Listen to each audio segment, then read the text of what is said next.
Kita mulai lagi. Ya, Assalamualaikum warahmatullahi wabarakatuh. Waalaikumsalam warahmatullahi wabarakatuh. Apa kabar teman hari ini? Alhamdulillah sehat badanku, sehat pikiranku, sehat hatiku. Allahu Akbar. Yes, yes, yes. Ya, alhamdulillah. Sebelum kita mulai yuk. Saya ada gerakan senam otak. Kita coba ya, sama-sama ya. Nih, ada jempol jari yang kanan, kelingking jari yang kiri, diganti-ganti yuk, diganti-ganti yuk, diganti-ganti yuk, diganti-ganti yuk. Bisa ya? Soalnya seimbang hebat. Coba lagi ya. Jempol jari yang kanan, kelingking jari yang kiri, diganti-ganti yuk, diganti-ganti yuk, diganti-ganti yuk, diganti-ganti yuk. Bisa teman-teman? Alhamdulillah. Kita lanjut lagi ya. Yang kedua yuk. Dua jari yang kanan, dua jari yang kiri, ditembak-tembak dong, ditembak-tembak dong, ditembak-tembak dong, ditembak-tembak dong. Bisa? Lagi, tambah satu lagi ya. Lima jari yang kanan, lima jari yang kiri, kanan tutup hidung, kiri tutup telinga, diganti-ganti yuk, diganti-ganti yuk, diganti-ganti yuk, diganti-ganti yuk.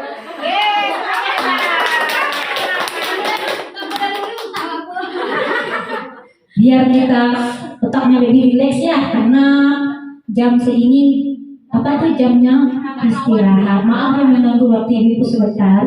Nah, sebelum kita memulai, seperti biasa, kalau kita melakukan suatu kegiatan bersama, kita menentukan dulu. Nah, sekarang kita coba dulu peraturan kelas apa kita apa ya hari ini? Ada usulan? Tidak memegang handphone. Semua setuju? Setuju. Bantu Bu Dewi, tolong Bu Dewi.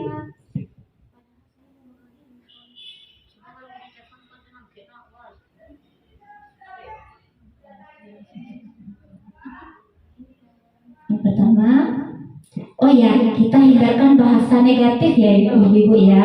Jadi berarti hindari bermain handphone.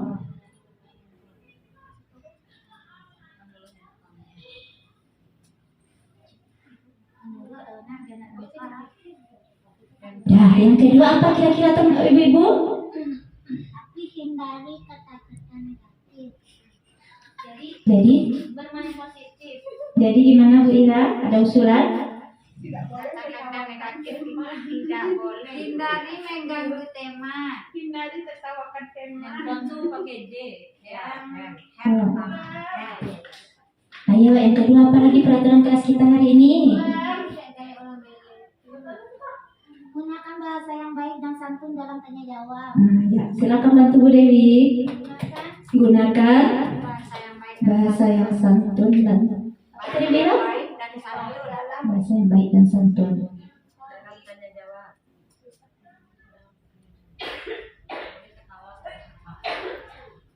Mama itu. Saya bantu kasih nomor Bu Dewi. Kembali ke pasal 1.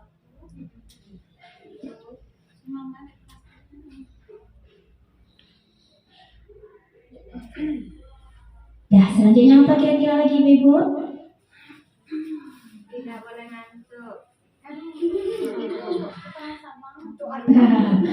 Ini jamnya ya. Kira-kira kalau mau berbicara sesuatu nanti bagaimana Ibu? Gantian. Iya, bergantian. Tunjuk tangan ya. Sabar menunggu giliran Bunda. Ya, boleh sabar ya. Bergantian saat Siapa yang bertanya nanti dapat hadiah. Siapa bertanya nanti bergantian saat Nanti dapat nasihat berbicara. berbicara. Makasih Bu Rizal. Nah, kira-kira ada lagi Ibu? Selesainya tepat waktu. Oke, berarti jam 3. Sekarang 13.58. Iya. Jam 2 ya. Kamu apa? Aku jadi. Apa tadi Ibu? Tepat waktu, on time. Oke. Waktu ya. On time.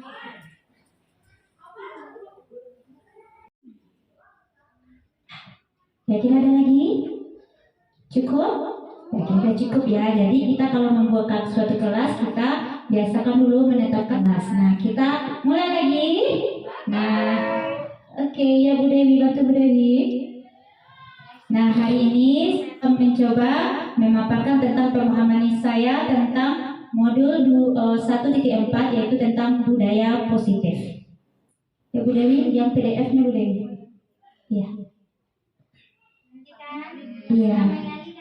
Ya, kira-kira kalau Ibu mendengar budaya positif, apa itu? Budaya yang baik yang bisa kita terima dan kita terapkan. Ya, bagus Bu Riza.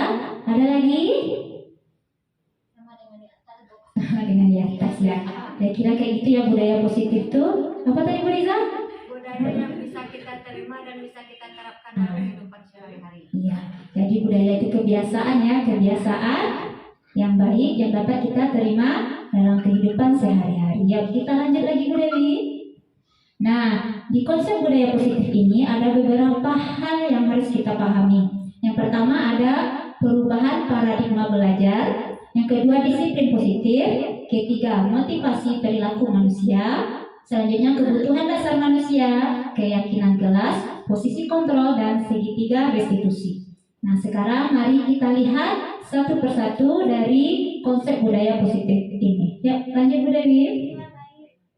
Nah, perubahan paradigma ini di mana awalnya kita banyak berorientasi pada guru sebelumnya yang di masa-masa yang lama kayak yang sebelumnya. Terus siswa sebagai objek belajar, proses pembelajaran terjadi pada tempat dan waktu tertentu. Selanjutnya tujuan utama menitik beratkan pada penguasaan materi pelajaran. Nah, namun saat sekarang ini paradigmanya sudah berubah menjadi berorientasi pada siswa. Terus siswa sebagai subjek belajar, proses pembelajaran terjadi di mana saja. Terus tujuan utama pada pembentukan tingkah laku yang lebih luas. Kira-kira setuju Ibu? Setuju. Ya, karena sekarang kita harus berpusat kepada anak. Terus kita juga bisa belajar di mana, kapan, dan dengan siapa saja. Ya, minta tepuk tangan bagi Ibu semuanya. Nah, itulah perubahan paradigma belajar. Yuk, lanjut Bu Dewi. Nah, kalau mendengar kata disiplin, kita lihat di disiplin positif lagi ya Ibu ya. Disiplin itu bagaimana kira-kira Ibu? Disiplin itu sesuai dengan aturan, Ya, konsisten, terus apa lagi Brahma? Konsisten, taat aturan. apa ya? Pikirannya lain. Ya udah bagus. Nah, jadi disiplin itu yang menaati aturan yang ada. Namun selama ini kita menerapkannya bagaimana? Nah, coba lanjut Bu Dewi. Nah, di mana kita sebelumnya kita pahami dulu makna dari kata disiplin ini. Nah, menurut Ki Hajar Dewantara, di mana ada kemerdekaan, disitulah harus ada disiplin yang kuat. Sungguh pun disiplin itu bersifat self disiplin, yaitu kita sendiri yang mewajibkan kita dengan sekeras-kerasnya, tetapi itu sama saja. Sebab jika kita tidak cakap melakukan self disiplin, wajiblah penguasa lain mendisiplinkan kita. Nah, maksudnya biasanya kan karena peraturan sekolah misalnya datangnya harus jam 7.05 misalnya kan. Nah, karena itulah apa tuh kita melakukan biar kita tidak telat gitu, karena ada peraturan seperti itu. Misalnya tidak ada dikurangkan apa namanya tuh, kalau kita telat ada sanksinya gitu ya. Nah, kalau ini menurut Ki Hajar Dewantara, disiplin itu muncul dari kita sendiri. Kalau kita terlambat, kira-kira bagaimana? Nggak enak ya, karena anak udah datang tepat waktu. Nah, seperti itulah pendapat Ki Hajar Dewantara. Selanjutnya menurut Diana Gosem, nah disiplin ini berasal dari bahasa Latin, yaitu disiplina yang artinya belajar. Kata disiplin juga berasal dari akar kata yang sama dengan disiple atau murid atau pengikut. Untuk menjadi seorang murid atau pengikut, seseorang harus paham betul alasan mengapa mereka mengikuti suatu aliran atau ajaran tertentu. Sehingga motif yang terbangun adalah motivasi intrinsik bukan ekstrinsik. Hampir sama ya.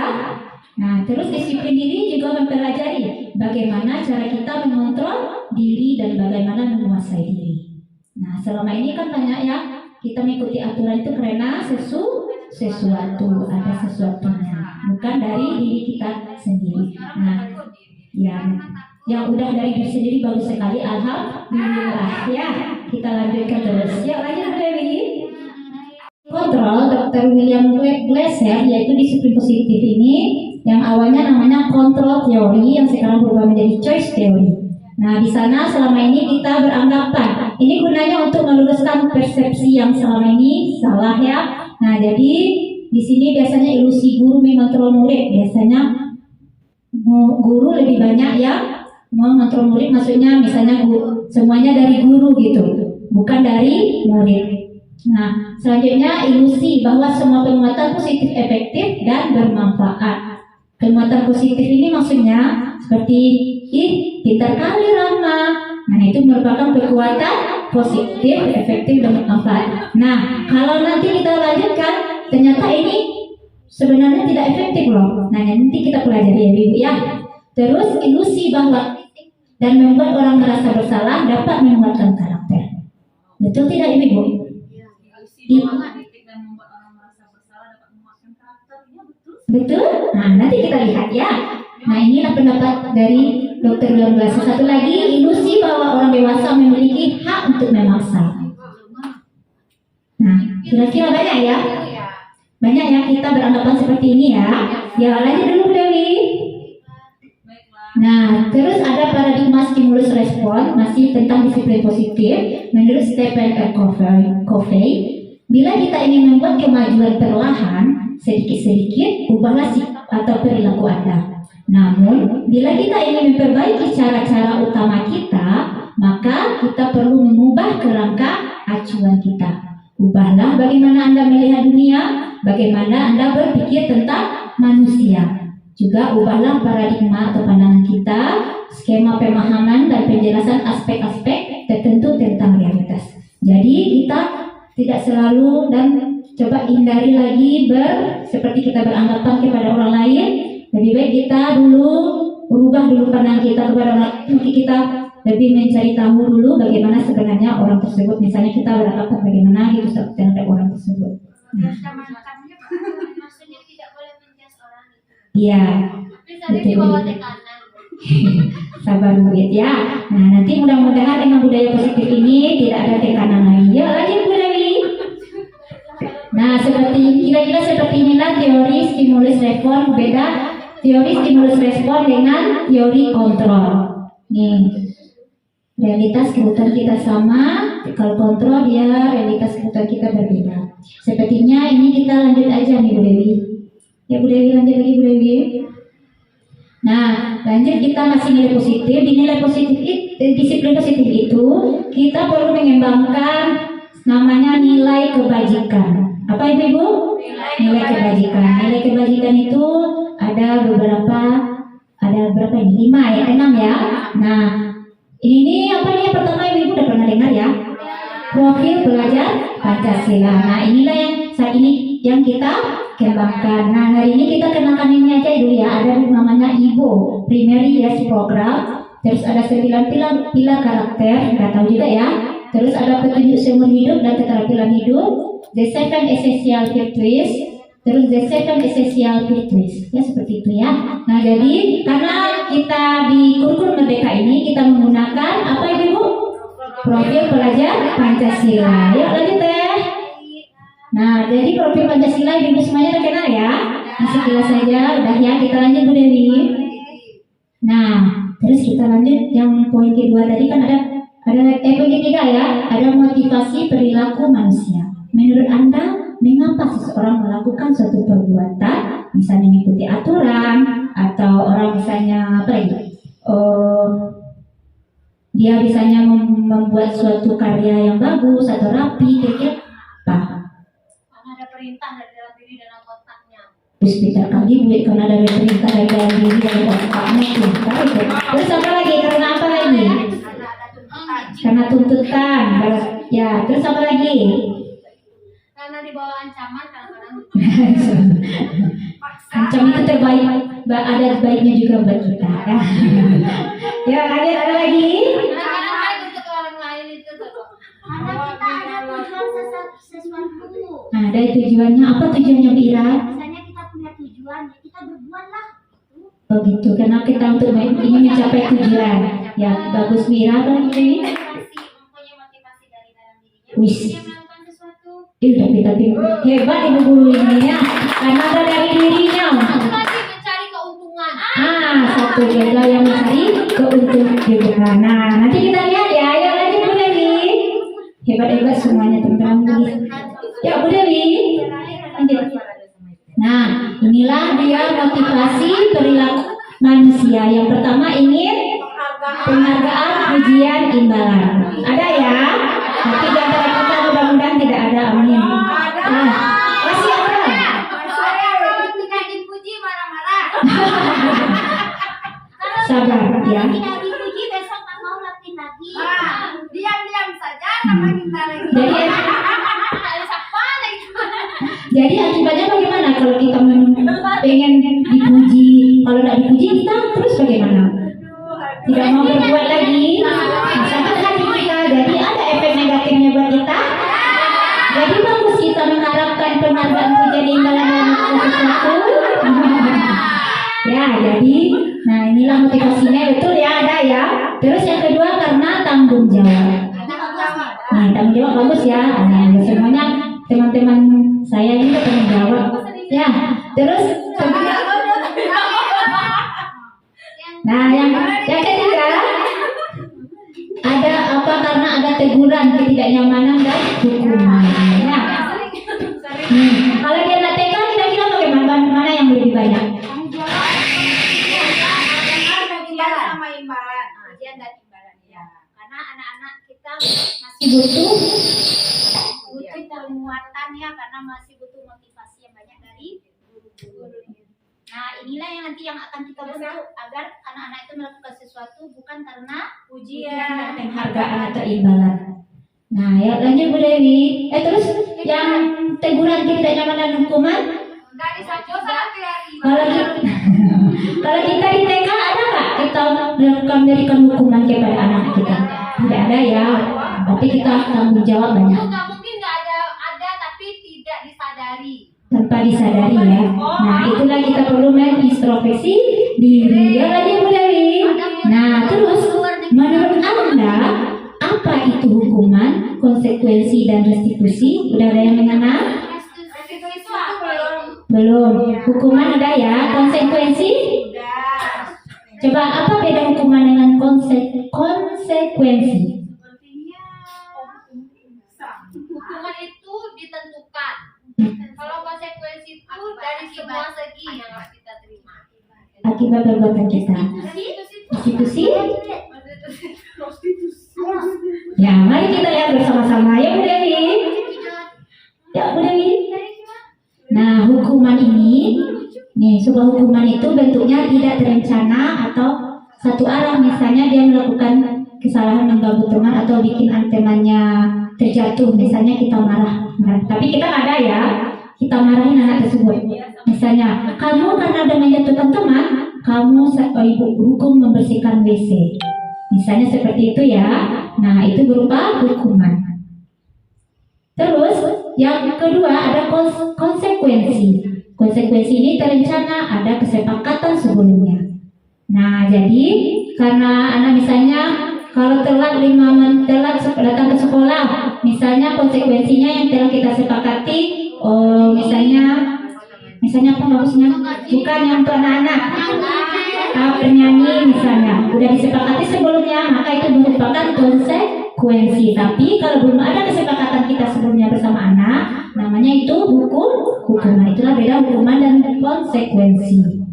Nah, terus yang ketiga ada restitusi. Anak itu belajar dari kesalahan, terus mencari solusi sendiri. Nah, caranya bagaimana? Nah, nih, jadi hukuman sama konsekuensi mana yang bagus itu, Bu? Konsekuensi karena ada kesepakatan. Terus restitusi, kita lihat lagi Bu Dewi, kita lihat penjelasan berikutnya. Ini lanjut. Nah, kalau ini kira-kira apa Ibu? Lari mengelilingi lapangan basket 2 kali karena terlambat hadir di sekolah. Kira-kira hukuman atau konsekuensi? Nah, ya termasuk konsekuensi karena biasanya peraturan sekolah ada aturannya apa biasanya Ibu? Tidak boleh terlambat, namanya itu konsekuensi. Kita lanjut motivasi berikutnya ya tentang penghargaan tadi. Nah, penghargaan itu merupakan sebuah dihukum oleh penghargaan. Kira-kira apa itu maksudnya Ibu? Dia hanya termotivasi kalau ada Ih, penghargaan. tepuk tangan untuk Rama. Terima kasih Ramana karena dia dihukum karena dia ingin mendapatkan sesuatu penghargaan.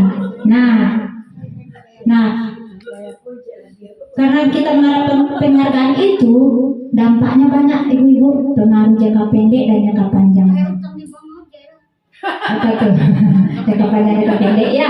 Nah, kalau kita sering mengharapkan penghargaan, kira-kira bagaimana Ibu jangka panjang jangka pendeknya? Tidak bagus untuk sampai ganggu posisi. Iya. Nanti kalau nggak ada orang mengasih penghargaan, kita nggak semangatnya, tidak bisa mencapai tujuan atau yang kita inginkan. Terus yang kedua, penghargaan tidak efektif. Ya, karena kalau tidak kita kasih penghargaan seperti anak-anak, mau dia melakukan kembali tanpa kita kasih penghargaan lagi? Tidak, nah, jadi tidak efektif. Selama ini kita memang merasa penghargaan itu bagus ya buat anak-anak karena untuk memotivasi mereka, namun ternyata penghargaan itu tidak semuanya yang bisa tidak efektif atau efisien. Nah, selanjutnya ketiga, penghargaan merusak hubungan. Misalnya ada 2 anak ya. Ini kembar misalnya. Nggak perlu kembar Bu ya. 2 anak di kelas kan, yang satu dia bisa misalnya menulis mampu misalnya menari dengan lincah dengan cantiknya sesuai gerakan yang yang diajarkan oleh gurunya. Yang satu lagi dia masih agak kaku atau bagaimana. Nah, ternyata bu gurunya ini memberikan sebuah penghargaan atau hadiah buat temannya yang bisa saja. Jadi yang tidak mampu ini bagaimana? Merasa kecewa. Jadi dia dikasih tadi aku tidak. Terus kadang-kadang dia jadi iri kan, jadi temannya yang bisa itu kadang silin atau bagaimana kalau anak-anak ya. Nah, jadi kita aja. Terus penghargaan mengurangi ketepatan. Ketepatannya apa nih Ibu? Misalnya kan menang lomba kayak anak-anak itu kan, ini harus bisa merapatkan hadiahnya. Ya bisa seperti itu. Jadi dia merasa mampu, dia merasa menang juga. Tidak ada rasa sportivitas namanya. Terus lanjut kelima, penghargaan menurunkan kualitas. Ya, kalau tidak ada penghargaan, ya. Tahu Ibu semuanya. Terus penghargaan mematikan kreativitas juga ya. Ya, penghargaan menghukum. Ya, menghukum artinya kalau tidak ada penghargaan, bagaimana Bu Dewi? Ya. Terus yang apa motivasi dari dalam diri atau intrinsik. Nah, jadi maksudnya ini kalau kita mengharapkan penghargaan, jadi kita nggak ada motivasi dalam diri kita karena motivasi yang terbaik adalah dari dalam diri kita. Hati kita tergerak, kita pun bergerak dan nanti bisa juga menggerakkan orang lain. Ya lanjut Bu Dewi. Sekarang lanjut kita keyakinan kelas. Selama ini kita di sekolah kan kemarin itu juga Bu Epi sudah menyampaikan kita membuat peraturan bersama anak ya, kesepakatan bersama anak. Nah, mengapa bukan peraturan kelas atau kesepakatan kelas, kita mengubahnya menjadi keyakinan kelas? Peraturan cuma dibikin dulu aja. Ya, Pak kita lihat. di sini dulu kasusnya. Mengapa kita memiliki peraturan tentang penggunaan helm pada saat mengendarai kendaraan roda 2 atau motor? Karena ini menjaga apa kita teman-teman ibu-ibu? Keselamatan. Terus nah, coba dulu. Terus mengapa kita memiliki peraturan tentang penggunaan masker dan mencuci tangan setiap saat? Karena kita ada kopi ini Bu disuruh nyata. Nah, karena kita ingin menjaga kesehatan dan juga keselamatan kita. Nah, jadi lanjut Bu Dewi. Nah, jadi keyakinan kelas itu ibu-ibu merupakan suatu yang udah ada tertanam di dalam diri individu atau diri kita, diri anak-anak juga. Nah, sekarang kita lihat cara pembentukan keyakinan sekolah atau kelas. Nah, pembentukan keyakinan kelas ini bersifat abstrak daripada peraturan yang lebih rinci dan konkret. Biasanya peraturan seperti yang sudah saya pernah coba. Peraturan itu misalnya letakkan tas pada tempatnya, letakkan sepatu pada rak sepatu. Berarti itu namanya apa itu Ibu? Bukan. Bisa kita satukan jadi satu satu keyakinan kelas jadinya. Kalau itu kan masih bisa meletakkan tas di tempatnya, meletakkan sepatu di raknya. Terus kalau saya bermain mainannya dirapikan, terus itu termasuk apa Ibu? Iya. Ya, jadi kita bisa Bu Dewi menjaga kerapian kelas. Jadi kira-kira itu beda peraturan dengan keyakinan kelas.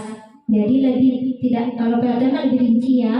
Terus keyakinan kelas berupaya pernyataan universal ini dia yang tadi universal umum. Jadi nanti saya tampilkan keyakinan kelas yang sudah coba kami rancang bersama dengan murid di kelas. Terus pernyataan keyakinan kelas senantiasa dibuat dalam bentuk positif. Ini sama dengan peraturan kelas yang sudah kita bikin di awal pertemuan tadi. Terus keyakinan kelas hendaknya tidak terlalu banyak sehingga mudah diingat dan dipahami oleh semua warga kelas. Jadi misalnya kita rancang sama anak-anak ada 13, kemudian saya ada 13 ya. Nah, kita simpulkan. Jadi seperti yang tadi yang pakai pernyataan universal tadi. Lanjut, keyakinan kelas sebaiknya sesuatu yang tak diterapkan di lingkungan tersebut. Tentu ya, kalau nggak bisa bagaimana kita membuat sebuah keyakinan kelas. Nah, terus semua warga kelas hendaknya ikut berkontribusi dalam pembuatan keyakinan kelas lewat kegiatan curah pendapat atau kita mengadakan diskusi bersama anak-anak murid kita. Demikian juga kalau kita membuat suatu keyakinan sekolah, juga kita mengadakan diskusi bersama rekan-rekan guru maupun kepala sekolah. Selanjutnya bersedia meninjau kembali keyakinan kelas dari waktu ke waktu. Jadi keyakinan kelas ini bisa kita rubah-rubah nanti ibu sesuai ke kondisi. Seperti di kelas saya ya, karena tempat tasnya enggaknya, jadi kadang anak-anak siap ambil botol minum, tasnya berserakan gitu. Setelah saya menerapkan keyakinan kelas ini, saya cuma teman-teman masih ingat keyakinan kelas kita, langsung dirapikan. Terus setelah itu udah beberapa hari tidak ada lagi saya ingatkan. Biasanya teman-teman tasnya bagaimana setelah ngambil botol minum, diingatkan seperti itu. Sekarang alhamdulillah udah mulai berangsur, tapi karena itu merupakan suatu proses jadi butuh waktu. Nah, yuk lanjut Bu Dewi. Nah, inilah prosedur pembentukan keyakinan sekolah atau kelas. Hampir sama ya. Tapi yang pertama kita ada ini sama memberi kesempatan ke murid kita atau rekan guru kita bercurah pendapat. Terus jangan lupa kita mencatat semua yang disampaikan oleh rekan guru maupun murid kita di papan tulis. Nah, setelah itu susun keyakinan kelas sesuai prosedur pembentukan keyakinan kelas atau sekolah seperti yang sudah disampaikan tadi. Gantilah jika ada kalimat negatif di sana, gantilah dengan menjadi kalimat positif. Terus tinjau kembali daftar curah pendapat, terus tinjau ulang keyakinan sekolah secara bersama-sama. Nah, sebaiknya keyakinan sekolah atau kelas tidak terlalu banyak, bisa berkisar antara 3 sampai 7 prinsip atau keyakinan. Alhamdulillah kemarin udah yang 5 saya. Ya Bu Dewi. Terus belum Bu Dewi? Terus setelah keyakinan sekolah atau kelas selesai dibuat, maka semua warga kelas dipersilahkan meninjau ulang dan menyetujuinya dengan menandatangani keyakinan kelas tersebut, termasuk guru dan semua murid. Kalau papan tulis mungkin di papan tulis di tanda tangannya sama anak-anak. Terus keyakinan sekolah atau kelas dilekatkan di tempat yang mudah dilihat oleh warga kelas ataupun sekolah. Ya, lanjut Bu Dewi. Nah, lanjut dengan kebutuhan dasar manusia. Ini masih budaya positif ya. Jadi manusia itu mempunyai kebutuhan dasar yang membuat mereka melakukan sesuatu dalam mencapai kebutuhan tersebut. Adapun tujuan utamanya adalah untuk bertahan hidup. Iya Ibu. Kalau kita tidak makan bagaimana? Nah, jadi tujuan utamanya adalah bertahan hidup. Namun kebutuhan dasarnya ada namanya pertama sekali kasih sayang dan rasa diterima. Kira-kira kalau kita udah gimana ya? Seperti anak-anak juga lah, seperti anak-anak kan? Kalau nggak ada kita sayangi atau misalnya anak-anak itu udah datang kita cuekin aja, kira-kira bagaimana?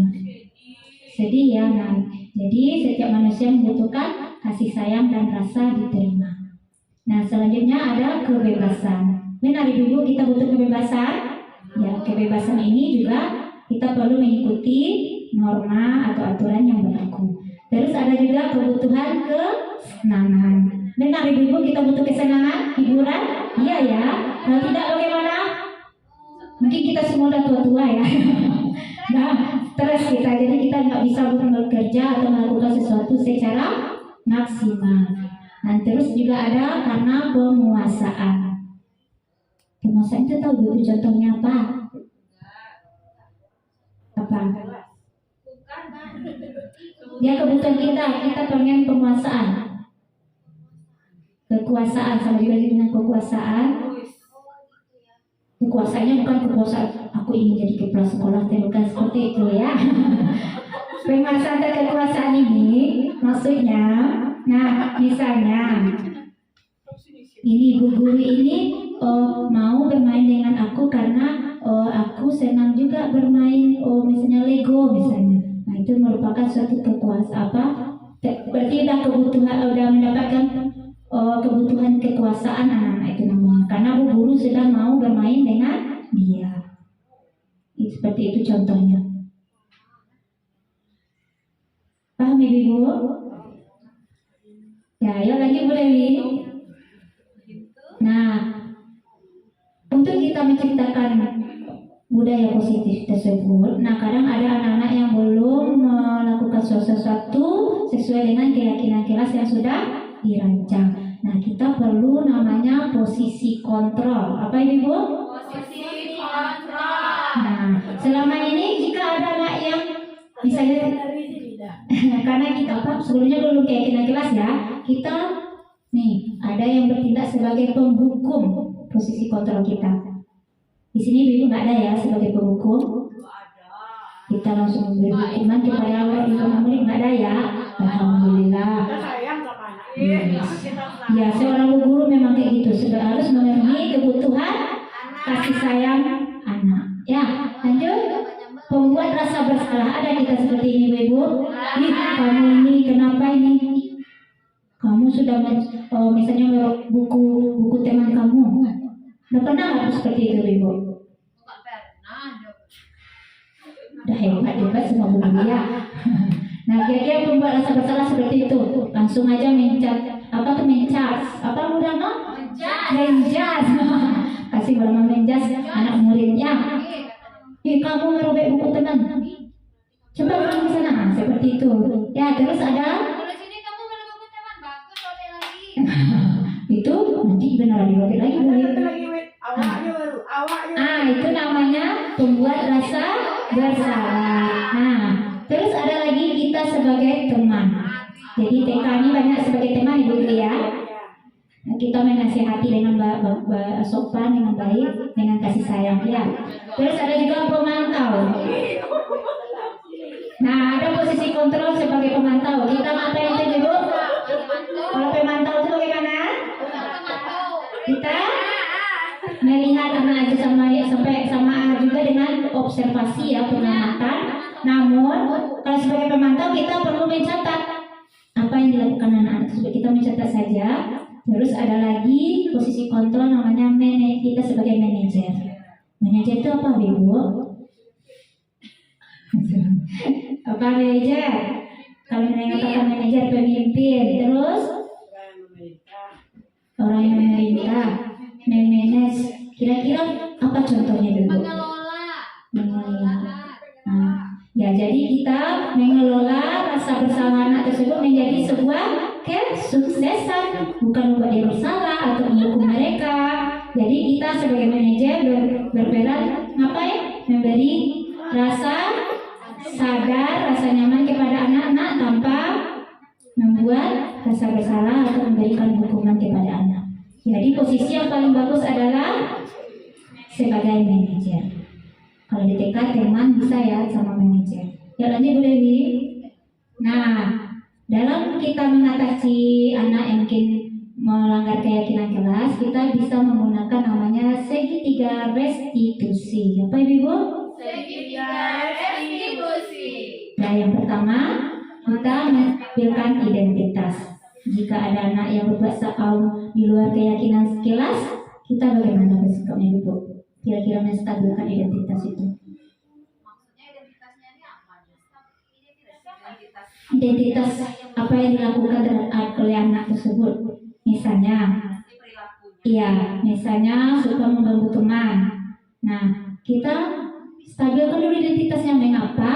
Kita tanya dulu mengapa dia melakukan hal tersebut. Itu namanya kita menstabilkan identitasnya. Pasti setiap orang melakukan tindakan karena ada alasannya. Makanya kita jika ada anak yang berbuat di luar keyakinan kelas kita tanyakan dulu mengapa dia berbuat seperti itu.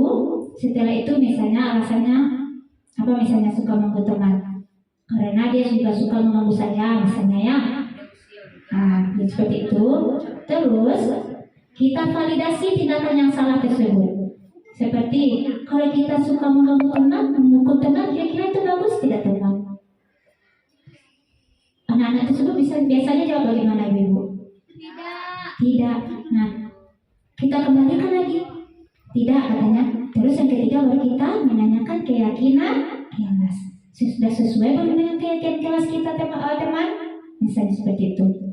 Biasanya keyakinan kelas kita udah ada dibikin saling menghargai dan menyayangi. Nah, jadi kita tanyakan lagi keyakinan tuh. Oh tidak Ibu, kita tidak boleh, kita harus saling menyayangi dan saling menghargai. Nah, jadi itulah langkah-langkah segitiga restitusi. Kita membuat anak itu sadar dengan yang dilakukannya dan kembali kepada keyakinan kelas. Dia menerapkan keyakinan kelas lagi. Gimana Ibu? Sudah dipahami? Nah, kira-kira itu segitiga restitusi. Jadi jika ada anak yang salah bagaimana? Kita panggil dia dulu. Nah, kita tanya tidak perlu bersama-sama ya, karena segitiga restitusi ini satu-satu. Ya, kita stabilkan dulu identitasnya, kita tanya alasannya. Ya, baru kita kembalikan kepada dia salah apa betul atau benar atau apa tuh?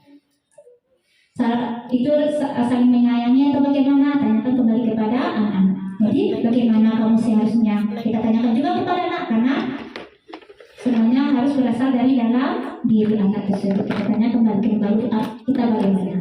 Ya Bu Dewi.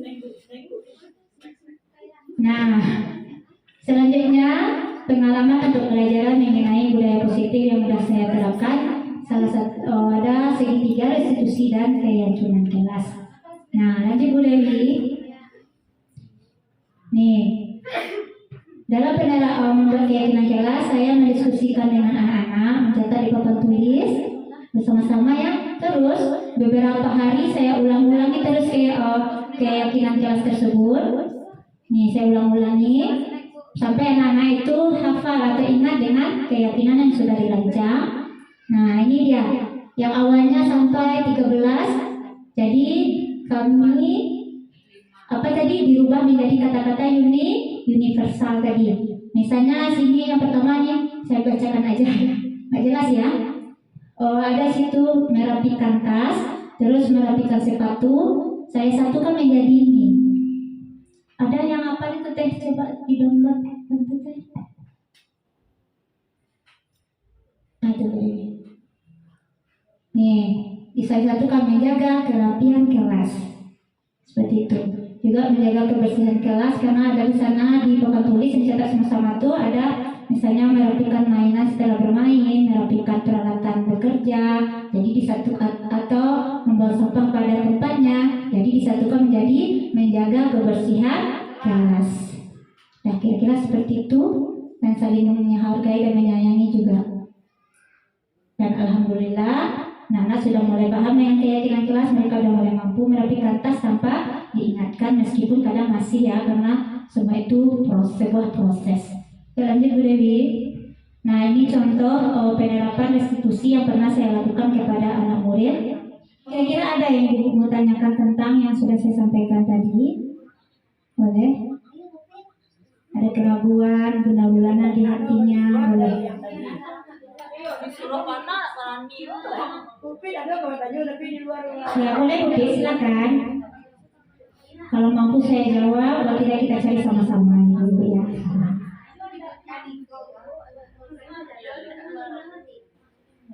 Apa Bu Vera? Ada yang dilakukan? Tanya lah Upin. Ya Upin mau tanya. Tapi di Nah, luar karena- rumah tadi. Coba silakan nanti mungkin ada nanti keingat-keingat boleh ya. Ya Bu Dewi bantu Bu Dewi yang demonstrasi ini Bu Dewi. Mudah-mudahan ini aja Bu Dewi. Iya. Ibu teman lagi serius. Sama juga ya kan ada suara ya. Volumenya naik belum Bu? Udah. Volume di YouTube.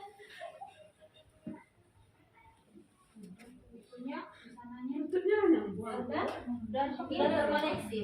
Belum sih, cuma saya lihatnya di laptop dia bisa kan. Suaranya pandai ya mungkin Bu. Alhamdulillah dia sama dengan kita ya. Jelas deh. Udah gimana lagi? Apalagi besok mau apa isi dari cantik di rumah jadi.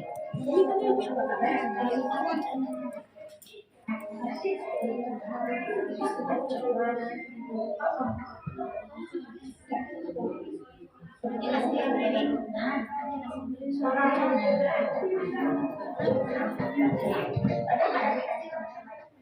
Putus-putus ya. Terima kasih Ted. Agak dekat kan sebenarnya ini pegang.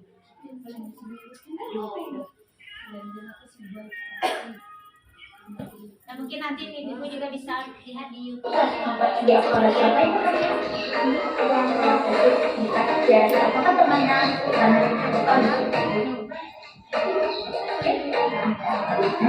Baiknya kalau ada teman.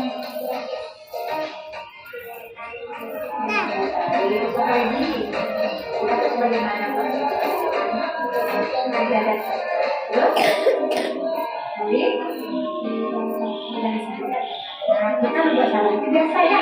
Nah, tandanya rasa bisa menjaga emosi atau amanasi. Kita harus belajar menjaga amanah.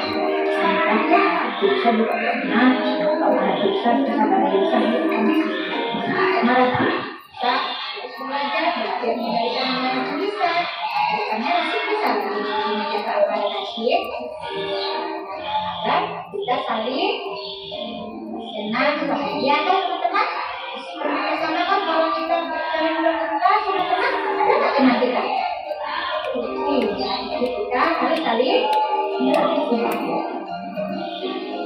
Kalau kita boleh nggak saling menyayangi kita sampai kita harus saling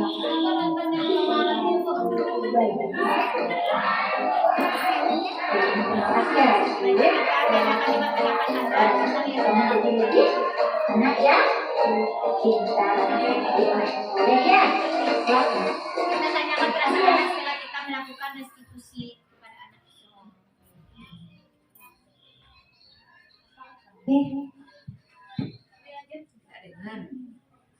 Lanjut aja deh, biar agak lama deh.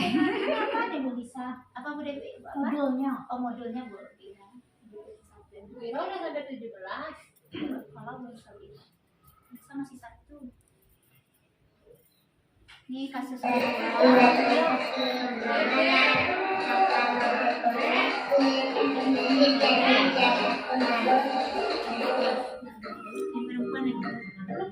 Jadi Ibu juga bisa bantu lihat di YouTube di Sarais juga ada biar lebih jelas ya. Dan ada yang Buru-buru, gelisah.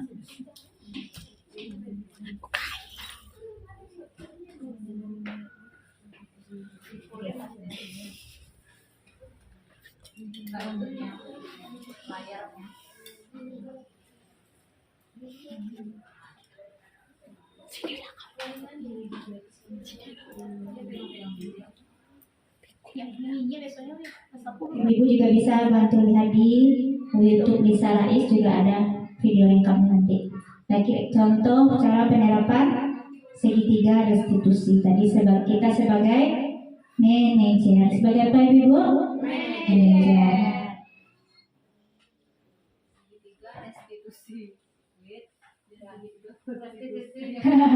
Nah, jadi dari paparan saya tadi dapat kita simpulkan apa Ibu yang pertama? Ayo. Untuk yang kita coba lagi gerakan senam otak tadi mau? Mau? Coba lagi. Warni ya, Warni bantu Warni. Biar boleh saya nyanyi. Ya. Ya coba ya semuanya ya. Jempol jari yang kanan, kelingking jari yang kiri, diganti-ganti yo, diganti-ganti yo, diganti-ganti yo, diganti-ganti yo. Bisa? Bisa ya. Dua jari yang kanan, dua jari yang kiri, ditembak-tembak dor, ditembak-tembak dor, ditembak-tembak dor, ditembak-tembak dor. Berarti kita semuanya ada hebat-hebat bubunya ya. Nah, jadi dapat kita simpulkan hari ini apa tadi Ibu? Peraturan kelas kita ubah menjadi keyakinan. Kita buat menjadi sebuah keyakinan kelas agar bagaimana Ibu?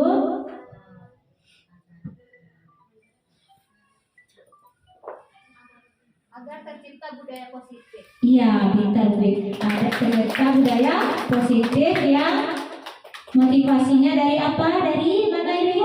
Dari diri sendiri, bukan karena suatu tuntutan, ingin pujian, penghargaan. Ya, kita boleh mengasih penghargaan kepada anak-anak, tapi mungkin cuma sifatnya sekali-sekali dan seperti sebuah perkataan saja. Kalau kita dikasih karya berupa benda, apakah kita nanti selalu sanggup memberikan benda tersebut kepada anak-anak kita? Demikian juga dengan anak kita di rumah, kita juga bisa memberikan penghargaan dengan kata-kata. Tapi bagaimana saat anak melakukan melakukan sesuatu yang benar-benar gimana tuh rasanya tidak mungkin gitu. Jadi kita memberikan boleh penghargaan berupa kata-kata. Itu pun jika perlu. Ya, terus apa lagi yang dapat kita simpulkan hari ini, Ibu? Keyakinan disusun 3 sampai 7. Iya, 3 sampai 7 minimal 3 paling banyak 7. Agar bagaimana tujuan itu? Agar keyakinan kelas tersebut dapat dengan mudah diingat oleh anak-anak didik kita. Terus apa lagi? Yang ketiga,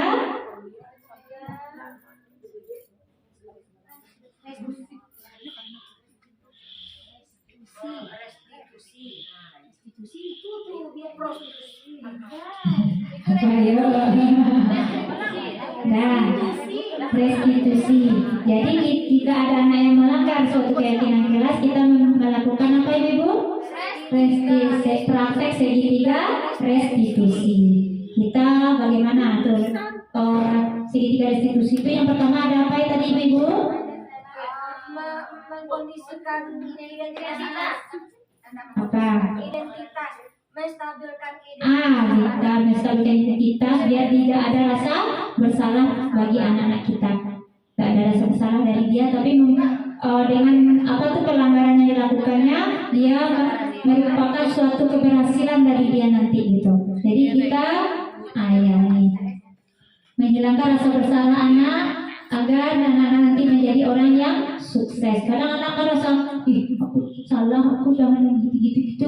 Jadi dia nanti tidak bisa menjadi orang yang sukses, misalnya mau berkembang atau nggak percaya diri. Mungkin seperti saya juga ya, nggak pernah percaya diri. Nah, jadi seperti rasa percaya diri anak terus terbangun, jadi kita stabilkan dulu identitasnya. Terus yang kedua apa lagi Bu Ibu?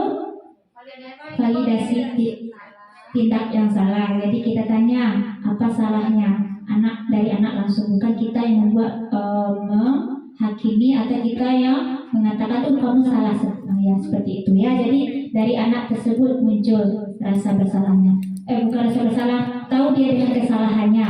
Terus yang ketiga baru apa lagi? Menanyakan keyakinan. Kita kaitkan dengan keyakinan kelas yang sudah kita susun bersama anak.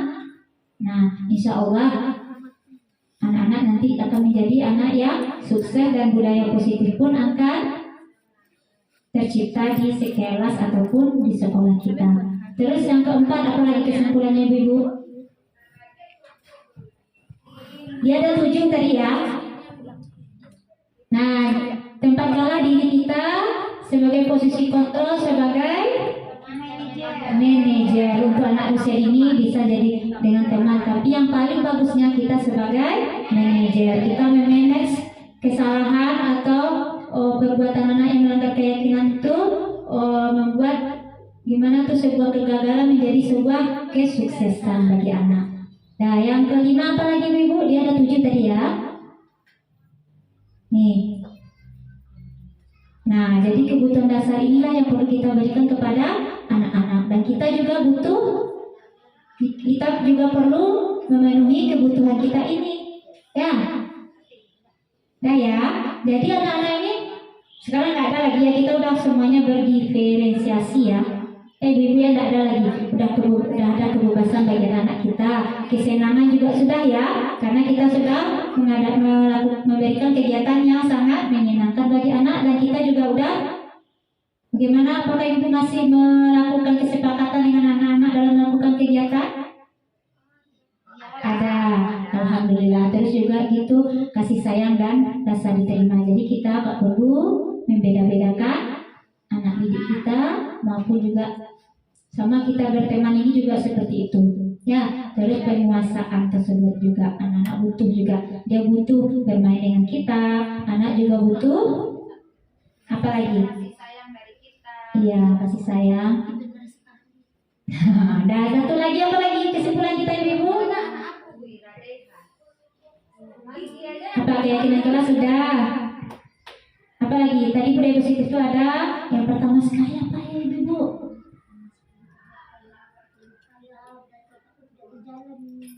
Nah, yang awalnya pelajaran itu bagaimana? Berpusat kepada Pada guru. Kalau sekarang udah berpusat kepada anak, yaitu adanya merdeka belajar. Dan mana yang bagus, hukuman, konsekuensi, dan restitusi Ibu? Restitusi. Nah, jadi marilah kita sama-sama ciptakan budaya positif di sekolah kita melalui apa? Merancang bersama anak dengan apa kita? Keyakinan kelas. Kalau keyakinan kelas kita sudah terbentuk dan tercipta, insya Allah nanti budaya positif di sekolah kita juga akan tercipta. Jadi nanti ibu-ibu mohon silahkan rancang keyakinan kelasnya bersama anak-anak. Mungkin teman-teman udah ada ya merancang peraturan kelas atau kesepakatan teman-teman semua, dan menerapkan semuanya kebutuhan anak-anak kita ya. Tidak ada yang menghukum, tidak ada yang membuat anak bersalah. Dan selanjutnya ada pertanyaan ibu-ibu.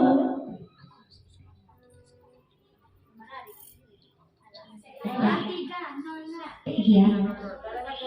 Ada yang pertanyaan ibu-ibu? Mungkin ada pertanyaan, coba bantu ibu.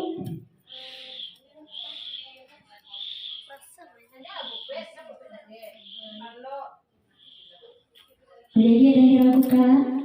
Tadi kita bicara dengan nilai positif, nilai positif. Disiplin positif. Bagaimana dengan Karakter. Oke Bu Ira. Nah, jika saya coba menjawab ya Bu Ira, terima kasih atas pertanyaannya. Nah, ya nilai-nilai kebajikan.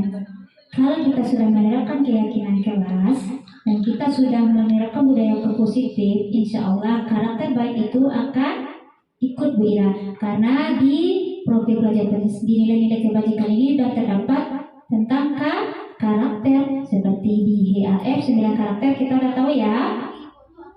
Apa Ibu primary yes program ini karena kita nggak ada pakai, atau Ibu mau tahu apa saja? Ya oke, sebentar ya. Kita menciptakan budaya positif di sekolah atau kelas, maka insya Allah karakter itu sudah terbentuk. Karena apabila kayak kita kelas itu sesuatu yang baik atau yang buruk kita rancang yang baik. Jadi atau Bu Ira nanti bisa mengarahkan anak-anak ya. Misalnya Bu Ira mau menciptakan karakter seperti apa?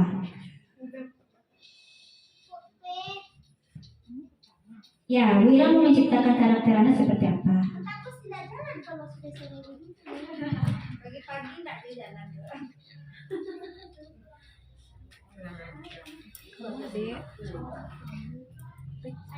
Apa teman-teman luar terbaik yang perlu bukan di dalam kelas kita? Oh, misalnya tanggung jawabnya. Iya, berarti kalau udah dari keyakinan kelas seperti apa tadi yang udah saya pernah coba rancang apa tadi? Merapikan, jagalah kebersihan, jagalah kerapian kelas. Berarti itu tanggung jawab bukan ya Ibu? Iya, jadi udah paham Bira? Jadi kita kalau udah berhasil menciptakan budaya positif, karakter anak juga akan terbentuk. Karena di budaya positif udah ada termasuk karakter. Nah, di IBO atau Primary Yes program ini, di sana hampir sama juga. Ini samanya sama, tapi masanya berbeda-beda. Kalau sekarang masanya apa? Profil pelajar Pancasila. Di IBO Primary Yes program ini juga ada toleransi, rasa hormat, semuanya karakter isinya, integritas, mandiri. Sama semuanya intinya gitu. Dan di HF juga udah ya. Udah ada paham. Oke, Bu Dewi, Bu Ira. Ada lagi Ibu? Dah. Bagaimana Ibu hari ini sudah terbuka hijab atau bisa kita terapkan bersama-sama? Kalau udah bisa bantu fotonya ya satu-satu ya. Nah, tentang keyakinan kelas, insya Allah mudah-mudahan budaya positif di sekolah kita tercipta. Mari kita sama-sama bergerak. Bisa Ibu? Kalau saya sendiri bisa nggak kita menciptakan budaya positif di sekolah kita? Nah, bantuan kerjasamanya Ibu ya. Ya, sekian dari saya. Jika ada salah dan kurang mohon maaf. Wassalamualaikum warahmatullahi wabarakatuh.